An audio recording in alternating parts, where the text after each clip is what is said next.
देखें आज का टॉपिक क्या है, अचर पद या स्वतंत्र पद। कभी ये अचर पद के नाम से आएगा तो वही चीज करनी है, और कभी ये स्वतंत्र पद के नाम से आएगा तब भी हमें क्वेश्चन वही लगाना है। ऐसी ही इंग्लिश में भी एक से ज्यादा नाम है। अगर इंडिपेंडेंट टर्म लिख के आएगा तो भी इसका मतलब है कि हमें यही सवाल लगाना है। अगर कांस्टेंट टर्म लिख के आता है तब भी इसका मतलब है यही सवाल लगाना है। सवाल एक है लेकिन नाम एक से ज्यादा है। आ गई बात समझ में कि कोई भी नाम से आएगा, या वो स्वतंत्र पद कहे या अचर पद कहे या इंडिपेंडेंट टर्म कहे या फिर कांस्टेंट टर्म कहे, हमें यही सवाल लगाना है। सबसे पहले स्वतंत्र पद या अचर पद का मतलब क्या है?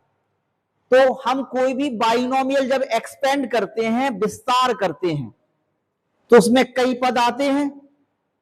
तो वो कह रहा है वो वाला पद निकालिए जिसमें एक्स ना हो। नहीं आई बात समझ में? इंडिपेंडेंट या फिर कांस्टेंट या अचर पद का मतलब क्या है?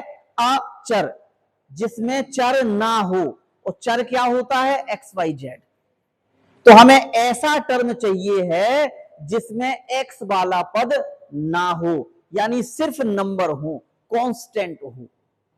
आ गई बात समझ में? ठीक है। अभी तक हम क्या कर रहे थे? वो कह रहा था सेवेंथ टर्म निकालिए, तो हम लोग सातवां पद निकाल दे रहे थे। वो कह रहा था फिफ्थ टर्म निकालिए, तो हम पांचवां पद निकाल दे रहे थे।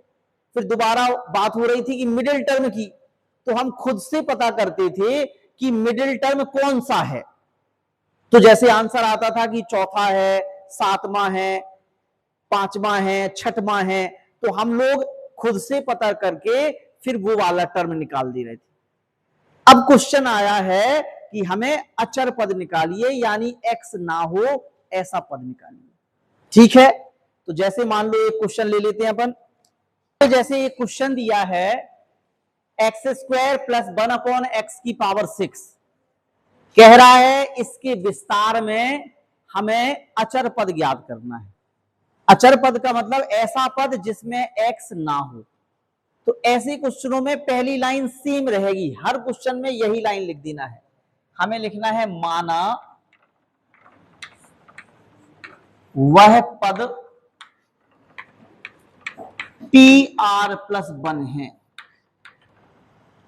अच्छा, यहां पे हमें ये नहीं पता कि कौन सा पद होगा, तो हम खुद से क्या करेंगे, उस पद को हमने मान लिया कि वो R+1 होगा, और इसमें R हम पहले फाइंड करेंगे। ठीक है। अब फॉर्मूला क्या होगा कि वह पद जो कांस्टेंट होगा या अचर पद होगा वो कौन सा होगा? TR+1। अब TR+1 के लिए हमें क्या क्या चाहिए होता है? सबसे पहले हमें n चाहिए होता है। n क्या होती है? बाइनोमियल की पावर। तो ये है 6, तो n हमारा 6 यानी 6 हो गया। यहां पे r हमें पता नहीं है, तो क्वेश्चन मार्क लगा दें। फिर हमें क्या चाहिए होता है? x चाहिए होता है, कैपिटल X। कैपिटल X क्या है? ये बाइनोमियल का पहला पद है। तो पहला पद कितना है हमारा? x square. तो ये हमारा x स्क्वायर। फिर हमें a चाहिए होता है।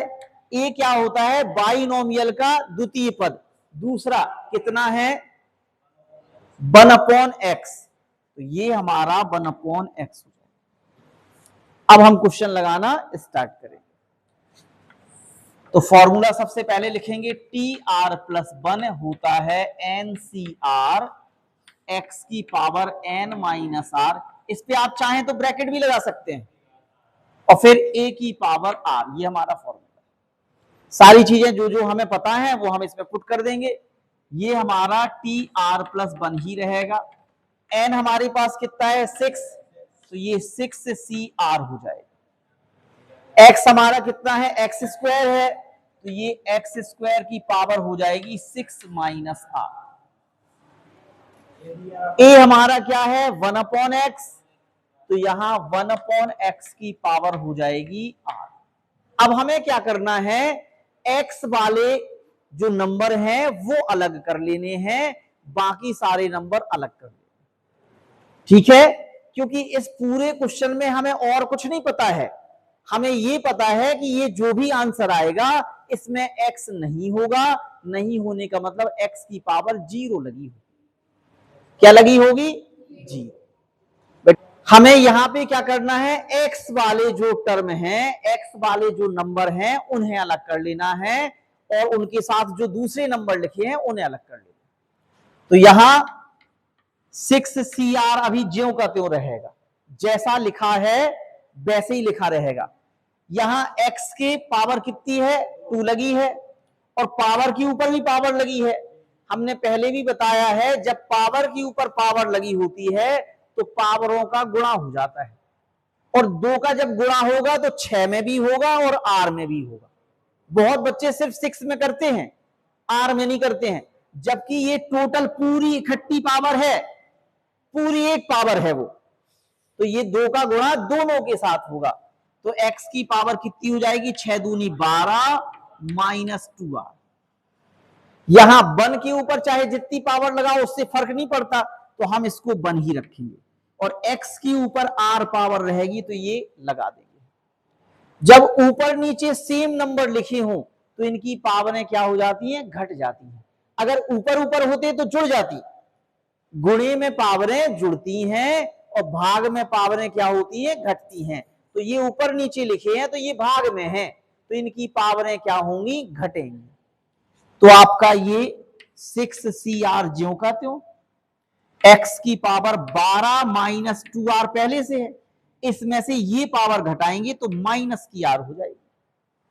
ठीक है, अब हमें पता है माइनस माइनस के नंबर क्या होते हैं, जुड़ जाते हैं, ऐड हो जाते हैं, लेकिन माइनस का ही रहता है। हम कहते हैं माइनस क्या है, उधार। आपने 2 बार उधार लिया तो वो जुड़ेगा, लेकिन रहेगा काय का, उधार का ही रहेगा। तो ये दोनों r और r माइनस के हैं, जुड़ेंगे लेकिन माइनस के ही रहेंगे।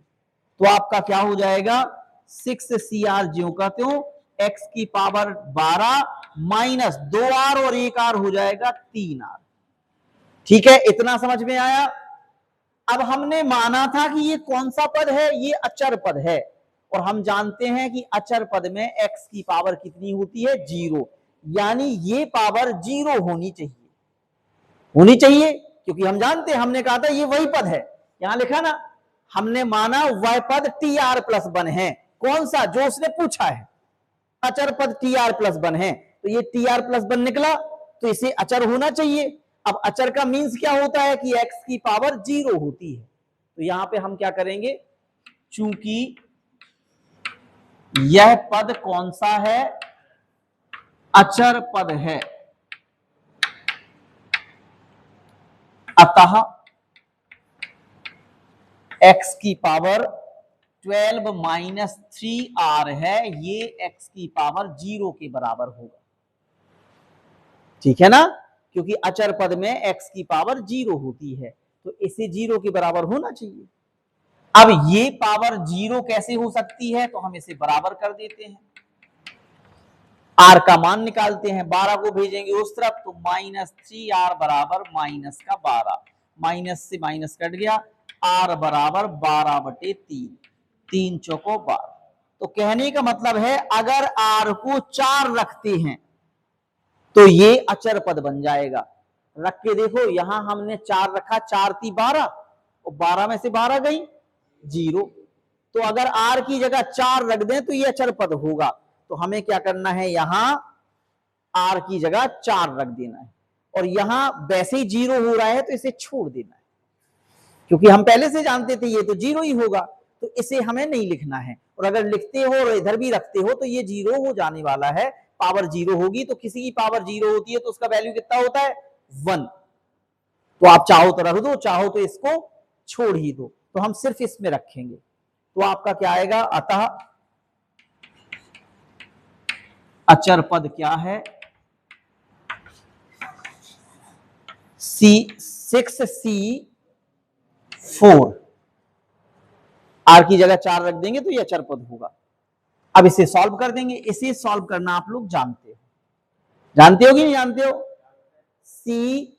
6C4 कैसे लिखेंगे, फैक्टोरियल 6 आ जाएगा, नीचे 6 में से 4 घट जाएगा और साथ में फैक्टोरियल 4 आ जाएगा। अब 6 में से 4 गए, 2 बच रहे, तो जे बड़ा है तो हम इस तक खोले ले रहे हैं, जो इनमें से बड़ा हुआ करे वहां तक हम, वहां तक खोला, 4 तक खोल लिया, और फिर ये 2 आया था तो इसको भी हमने खोल लिया, फिर ये काट पीट दिया, काट पीटने के बाद ये आ गया 5 और ये 3 बार कटा तो 5 3 15, तो अचर पद कितना आया? 15 आया। ठीक है, ये आंसर कर लो।